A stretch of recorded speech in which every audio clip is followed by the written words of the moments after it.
Hybrid editing made easy. This hybrid photography vlog post is brought to you by ProShow. Photodex.com. I'm Carol, and basically, I'm just really new to the video portion of being a hybrid photographer. And those of you who have seen my posts before really know how new I am to this whole video thing. And I'm loving it. I'm also realizing just how uneducated I am. And although I could have done what my mom taught me, look it up, I didn't. I am fortunate and blessed to have friends in high places. And one of them is Mark Toll, who's with me today. And Mark, in addition to working for Panasonic, is a hybrid hero and writes posts and vlogs posts for discovermirrorless.com, like I do. Because of his most awesome association with Panasonic, and I think he'll tell you himself, he's not here for Panasonic, he's here as Mark, but he's got the background and the education in the GH3, all of it, including all the video stuff. And so I kind of went to him and said, help! Really, I did. And it was at a time when I was like running out the door to shoot something in the dark, and it was going to be horrible. And I said, help me get through this, and then let's sit down and help me understand so I don't have to make this call every time I have a new situation. I just need to get it. And I'm blessed. Mark said yes. So I'm going to let him tell you a little bit about himself, and then we're going to start digging into video on the GH3. Hi, thanks, Carol. Obviously, I'm Mark, and I work for Panasonic. That's my main job. I work in Portland, Oregon. I do sales support for cameras, and I'm kind of the camera expert out here in this part of the world. I was a professional photographer for years, worked in photo labs, managed photo labs for years, so I've got a lot of photo experience. I've been doing video for, about a year and a half or 2 years, not a tremendously long time, and using the GH3. And again, as Carol said, I work for Panasonic, but what I say is not, let's not say authorized by Panasonic, but it's not cleared by Panasonic, or so if there's a detail that's slightly off, don't blame them, write me. Okay. That's perfect. And so with that, we're going to dig into all things video. Hey, I'm Carol, and I'm back with Mark Toll again. We are having our little marathon discussion about all things video that relate to the GH3.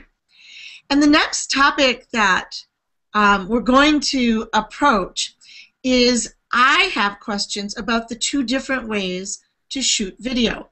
One way is to set this awesome mode dial on the movie setting and then shoot my movie. Now, for me, there's a little downside to that in that sometimes when I'm taking a movie, I also want to shoot some stills. I can't really do that because this is the button that shoots the movies, and when you push it again, it just stops the movie. That's kind of a bummer.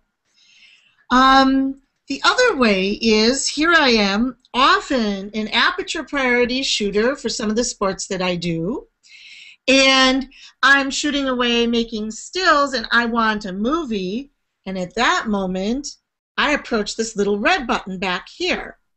So it's two different ways to get at movies, and I don't know which of the many settings that I've set in the movie menu are applying when I'm coming at it from a stills mode.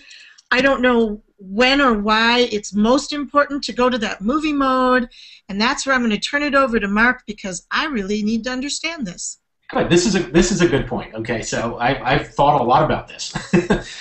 So what I think of now, there's essentially three different ways I think of to shoot video on the camera. So I don't know if you can see this, but there's the intelligent auto mode. Okay, and the intelligent auto mode, which is marked by IA, is not a bad place to start with video if you just want to try it out and see what you think. Now, when you're in the IA mode, okay, and you push the menu button, you will see over on the side here there are choices for shooting video quality, okay? So you can choose your photo style, your colors and things like that. You can choose whether it's going to be MP4 or, let me make sure. You can choose whether it's going to be AVC AVC HD Move or MPEG-4. You can choose your frame rate and quality. So you can actually do a lot here in the intelligent auto mode. The only thing you're sacrificing in the intelligent auto mode is it's going to do the exposure. So it's going to take care of all that for you and the focus. But in a lot of situations, that works perfectly. If it's a sunny day out and the exposure is not going to change, or it's cloudy, or it's indoors. So the intelligent auto mode is a great place to start if you're first doing video. There's no degradation of video quality. There's just basically a little bit of a loss of control of your being able to control the camera, which I hate to say it, but in a lot of times I don't mind that if I just want to shoot something quickly. Okay, so then we move on to the, let's say, the program mode. Okay, so in the program mode, if we push the menu button, okay, and we go to the video settings, which are the camera, the second one down there, okay, and we go to the camera settings, you'll notice a few more of them light up. So especially the one we talked about before, which is flicker decrease. Okay. Now, this is a little more of an advanced topic, but I think it's important to bring up just to explain why you want to shoot in the program mode. Okay. There's a very important thing to always keep in mind with video is that whatever frame rate you're shooting, which frame rates are 24 frames per second, 30 frames per second, or 60, your shutter speed is supposed to be twice that number for the optimum quality. So in the intelligent auto mode, you can't set that. It's just a given. It's just the camera is actually going to choose any shutter speed it wants. Now, this doesn't mean you're going to get terrible quality video, but you can get double images or ghosting if your shutter speed goes too high or too slow. Okay? So in the flicker decrease mode, you can go in and you can push the button, and there are your shutter speeds. Okay, I see that. And then we're going to talk about frame rate, or the settings for video I think in another video, aren't we, where we talk about the yes. 1080p. So when we get to talking about that, that is where you want your shutter speed to be double what your frame rate is, and that's what flicker decrease is. So flicker decrease is available in these other modes. So let me see if I get this. Yeah. Okay, I'm in P mode right now. Right. And let's say I'm shooting in AVC HD 60p, because that's what I've been shooting a lot in. I would want then to set this to the 120th, because Absolutely. the 60p doubled is 120, and that is then governing where P mode can put my shutter speed. Yes. When I'm shooting a movie. And then, so it has to do the rest of its exposure control with aperture, because right. I just basically said, this is the shutter I need for video, you do the rest. Right, exactly. Yes, and so if you were shooting at 30 frames per second, you would set that to 1/60th. Got it. Yeah, and that's extremely important. If you go too high with your shutter speed, if you stopped a frame of video, what you would see is you would see like a double image in there. I have actually seen that, and I had no idea. Okay, so let's say you don't really see it when it's running, though, thank God. No, you don't. Not much. But you can get depending on the screen size you show it on. If you showed it on, somebody showed it on a TV or a larger screen size, you would see a double image per frame. If you're up at a shutter, let's say you went to a shutter speed of a 3/20th or something like that, right. That would cause that problem. Now, if you go the other way and you go lower, so let's say you're at a 30th of a second and you shot at a 15th or a 20th of a second, you could get blurring. There's a shutter too long. Yeah. So it's very important to keep that shutter speed at double the frame rate. Oh, this is a big one. For those of you watching, this is a huge one. Put a big marker at this time point so that you can come back and listen to this little bit again, because I don't know if you saw it, the little light bulb like flickering up here. I mean, this was a great big aha based on things that I've edited and seen, literally the ghosting and the doubling of images, and never could figure out what the heck I did. And I mean, I'm sitting here looking at this going, oh. And could I extend that little piece just a bit? it isn't just for program mode. If I'm shooting in my favorite aperture mode, which is I use a lot for my sports, Okay. same thing though. Yes, it works in No? all modes. Yes, yes. It works in every mode on the camera except for the intelligent auto.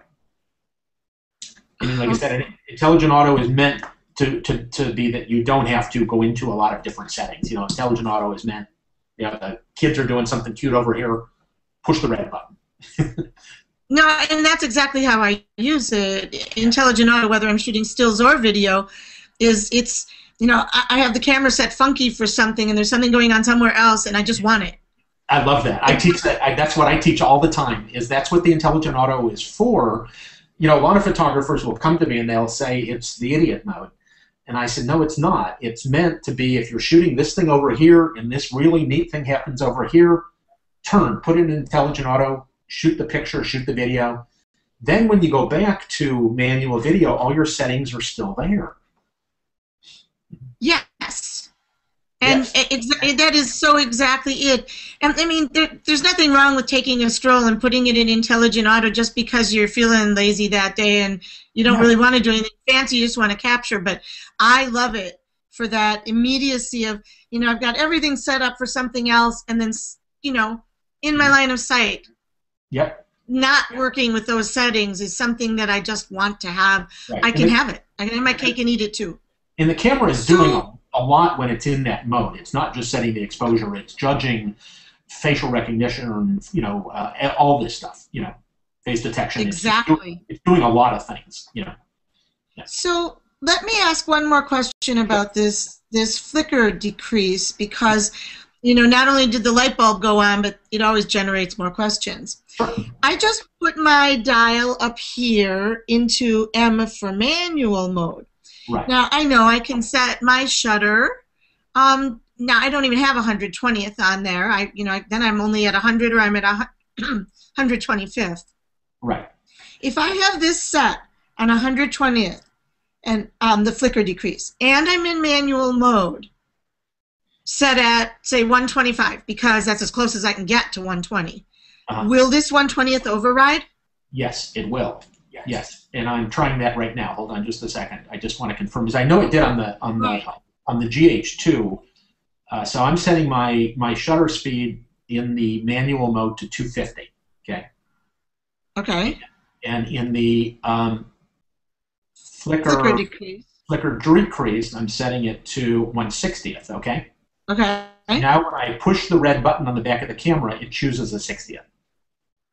So it is an override. Yes, in manual mode on this camera, as on the GH2, you're not. This isn't the place you want to do manual video. This is not where you should be doing the way you're using it, because it's going to override it. You really, if you want to do manual video, like setting your own shutter speed in this, you should be doing it in the custom movie mode, the manual movie mode. You should be doing. Yeah, because otherwise the camera is going to override your settings and it's going to go with what it thinks is correct. Got it. Boy, that's really good stuff. That's why a camera like the Lumix G5 doesn't have that manual movie mode to let you do this. It's it's more of a point and shoot video camera. Yeah. Got it. Quality, but you don't have all that control over the f-stop and shutter speed. Okay, so now for the $100,000 question. We get kind of how the automatic modes, work. Right. We get how intelligent auto works. Why would I switch to the manual mode? In other words, when would I not use the red button on the back in the automated modes and go to that manual movie mode? A good example is I live here in Portland, Oregon, where it's cloudy. Okay, so I have a hard time. Most of the time I can shoot it. Most of the time it's beautiful. It's like living in a softbox. Okay, and I can set up the camera and I can shoot video automatically, and because the light doesn't change. But on a day like today, like we're beginning to get to spring here, so the sun comes out, the clouds come out, the sun comes out, the clouds come over. Okay, so if I'm shooting a video and I'm in one of the intelligent auto or the PASM modes on the dial, and I'm shooting in the clouds, the sun comes up, I'm perfectly exposed, and all of a sudden it goes really dark or it goes really light. So I shoot mostly in the manual settings so that when I'm doing these videos, I'm controlling the exposure. And so now if I'm in a situation, let's say I'm in it's on the handlebars of a bicycle, I'm going to let it do the auto exposure, so as I go into areas, it's going to get dark and light. But I don't really like that change of exposure. And so, but also a lot of times, let's say I'm doing one of my talking head videos, I call it, where I'm talking into the camera, I'll want the background to be slightly out of focus. So there, when I go to the aperture priority mode, I'm really, if I'm using, let's say, a 2.8 lens, I can really affect the depth of field. So again, it's kind of like, it just allows me to be more creative. Is like when I do stills, I can do it manually. A lot of times when I'm shooting stills, I do aperture priority, so I can control that depth of field. So that's why you do it. Yeah. Got it. So if you, I happen to be sometimes a sports photographer when I'm not busy being a portrait photographer. Sure. And as I get more into adding a little bit of video for my athletes, Yeah. am I better off? I mean, and also understand, action's happening really fast, and I'm often taking stills. I often lately have two cameras set up. One that's focusing on the video, and the other is me doing the stills. Sure. If you're going to have to abandon it, so to speak, and just let it do its capture, are you better off in the manual movie mode so that the exposure stays consistent to where you set it? Or are you better off letting it get brighter so you still can see it when that cloud comes over? What do you think? It depends on the situation. I mean, in the skiing situation you're talking about, let's say they're skiing from shade to sun to shade to sun. Right. The camera's probably going to handle it okay. But it depends on, to be honest with you, it depends kind of on your taste. I just really don't like that part where the camera goes from light to dark. But in a situation where you're doing it as automatically as you are, I would try it both ways. My gut feeling is auto is going to be, or I'm sorry, that the manual setting is going to be the best. Because as the cloud comes over, unless it gets really dark, then what you have to do is shut it off for a minute and change your exposure. But I would try it both ways. But somebody like me, as soon as I see that light to dark change, it looks to me like an amateur video.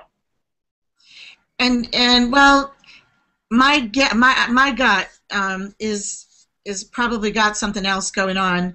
Yeah. When a downhill skier whose entire run is 32 seconds. Yeah. Is in front of my camera for 7 seconds of that. Yes. And they're going sunshade, sunshade. I'm not convinced that my camera is going to react fast enough. Exactly. To the fact that the subject just changed into a shade, back into a sun, back into a shade. Right. It's probably not going to react at all. No, it's not, because it's going to see the scene as exactly the same. The only time it's going to react is when that cloud comes over. Exactly. And blocks the sun, and then the picture is going to get significantly brighter or darker. But again, you shoot differently than I do. I don't shoot a lot of action things, so in that situation, it probably wouldn't be possible to change the exposure fast enough, let's say, to keep up with that skier. You couldn't. In which case, I am better off just putting it in manual movie mode, just nailing the exposure on the scene. Yes. And then letting it rip on the skiers. Exactly. Yes. Yeah. I find I use the manual exposure mode most of the time, just so I don't get unexpected changes. Very cool. That just cleared up a whole lot of why would I's. Now, a last question, because I said something earlier and I maybe was incorrect. Okay. When I'm shooting in aperture priority, which I really often do, I use the red button to get my video, and then if I see something really cool, I'm going to hit the shutter button and get a still, which I just think is the cat's pajamas. I mean, it is the most awesome tool for making me brave enough to do video when sometimes I would be like, oh, I'm afraid I'll miss that still. Right. I'm not afraid anymore because I know I can get it. Exactly. When I'm in manual movie mode, is there any way to get a still? Not that I know of. But let me... Okay, and that was what I thought, too. Yeah, I don't think so, because as you know, the shutter button becomes the video button. But the video button, right. Yeah, so when you're in the automatic modes, the red button is the video button and the black button is the shutter button, you know. And then just so people know, I know you know this, but just so people know, when you do take that still with the video, it's a 2-megapixel still. It's not a very high quality still, which leads us to something that a lot of people don't know, and I hope I'm not insulting people who are watching this, but video is 2 megapixels. Video is 1980 by 1020 pixels, which is 2 megapixels, which as soon as you mention that to a photographer, they immediately think like 1998, you know, in the first digital cameras. You know. But the thing is, it's moving, and so your TV is showing 1980 by 1020, so or 1080 by 1920. I'm sorry, it's showing basically 1080p. So think of how good your 42 or 55-inch TV looks. There's nothing wrong with that in a video. In a still, though, you're going to get a low-resolution picture that you might be able to make a 5x7 out of. So just keep in mind that when you push that button, no matter what you're set for, your quality, you're not going to get a RAW file. You're going to get a 2-megapixel JPEG. Except for one thing.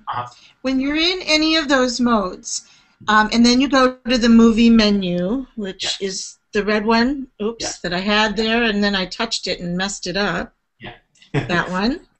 There is this picture mode setting that we didn't talk about because it wasn't available the way we were using the camera when we did have that discussion.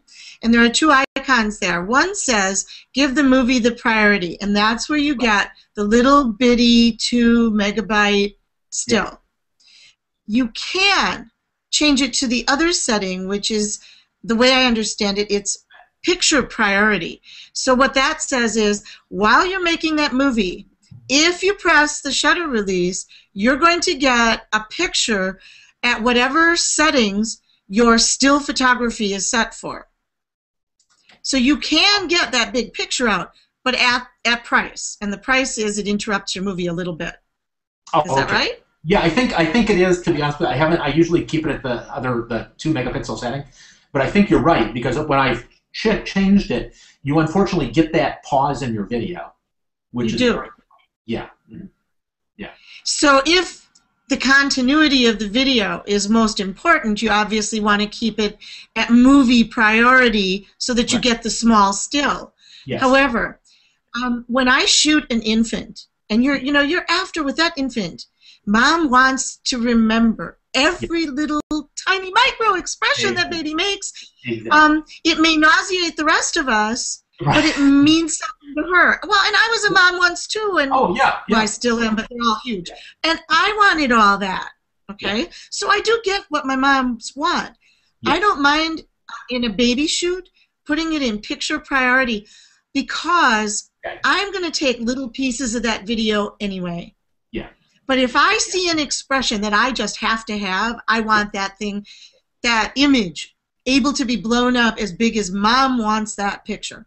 That's a good point. You know, and I was going to say, just to bring up one other thing in that same vein with where you're taking the picture while you're shooting the video, I don't know about you, but I can't press that shutter button to take a still picture without the camera bouncing. It's probably just me. I can't train my brain to do that, so I use a monopod or a tripod when I'm shooting. Yeah. No, you're right, and I do see the vibration when I do that, and I'm trying. You know, I've been trained to squeeze the button lovingly and don't slam it down. I know, but that doesn't mean when I get excited. Yeah, I can't get my male brain into that. You know how simple we are. It's like, you know, go to the refrigerator, get the cheese. You know, push the button, get the picture. You know, so I'm working on it though. But I wanted to. No, I'm right there with you. Because I have had people come up to events and bring a video and say, what's wrong with my video? Why did it jump like this? And I'll say, well, did you happen to take a still picture in there? They'll go, oh, yeah, but I did it really carefully. Well, keep in mind, it's really hard to do. Yeah. It's really hard to do. It's better done, actually, on a tripod where you have less chance of creating. But so, yeah, I use either mode depending on what my purpose is. If my purpose is to get great video, and a still or two would be awesome, I don't mind the little tiny stills. But if my purpose is I want to grab some video, but I don't want to miss those still moments, that perfect time, then I'm going to switch to the other mode just because I'm assured of getting the picture I want, and I'll just use my video around that interruption. Gotcha. So it really is a priority thing. Yeah, you see, it shows the difference in our usage. I strictly, like when I'm shooting video, I'm shooting video, and when I'm shooting stills, I'm shooting stills. But that's because I don't shoot in situations like you do. So this is a good conversation for the way you use the camera as opposed to the way I use the camera. Right, and it kind of covers a little bit of variety for our audience, because I'm guessing not everyone out there shoots sports like I do, or shoots babies when they're not shooting sports. Yeah. And so it's situationally dependent on what you photograph and take video of. Right. And that's why the cameras are so complex. They're awesome. But they give us complexity in order to accommodate both your shooting style and needs and mine. Exactly. And so, again, I'm depending on who our audience is, one thing I recommend to people when I'm working events or in stores is that they make sure they always know where that intelligent auto button is, because it's great to go and play with the aperture stuff and the manual focus. I do a lot of manual focus video because I don't want it to shift. But if don't listen to what Carol and I are saying and go shoot a paid job tomorrow with this information. If you're used to shooting in the intelligent auto mode or the program mode, stay there. But then afterwards, practice a little bit with these new modes and new things and try them out. And Oh, thank you for saying that. I got to come at it from my experience. The day that I called Mark and sent him probably 5 emails because I was absolutely freaking out, I was going to shoot snow ski in the dark with the most hideous lighting on the slope you could possibly imagine, and I was freaking out. So he gave me a recipe, which I used, and I used it successfully, and all is well. That doesn't relieve me of my responsibility on any paid job of making sure that I know what I'm doing, and if I don't, I save my experimenting for my time, and I go shoot what I know works. And it doesn't matter whether it's intelligent auto or this little recipe that I now have for doing some of my dark shooting. Yeah, exactly. So yeah, it's an awesome caution. Yeah. To do some testing too. We all have personal preferences, and what I like to see in those little video snippets that I'm doing, 5 or 8 seconds of a ski racer, may not work at all for what someone else is doing. Right. Yes. So yeah, you got to take this information and go and play, which of course I'm going to do because I had a lot of light bulb moments. And we still have one more segment to go. But with that, example, your skiing example was great, but I know you also shoot a lot of water skiing. I do. And those settings wouldn't have applied much at all to water skiing. So it's not the same. It's just not the same. Yeah. So exactly. And so for now, we'll check out on this subject of when do I use the manual movie mode and when do I use the automated modes and the little red button, and why. Hopefully you got lots out of it. And that's 3 segments. We've got one more to come, and that's the uber complicated one, and I can't wait. Later. Hybrid editing made easy. This hybrid photography vlog post is brought to you by ProShow. Photodex.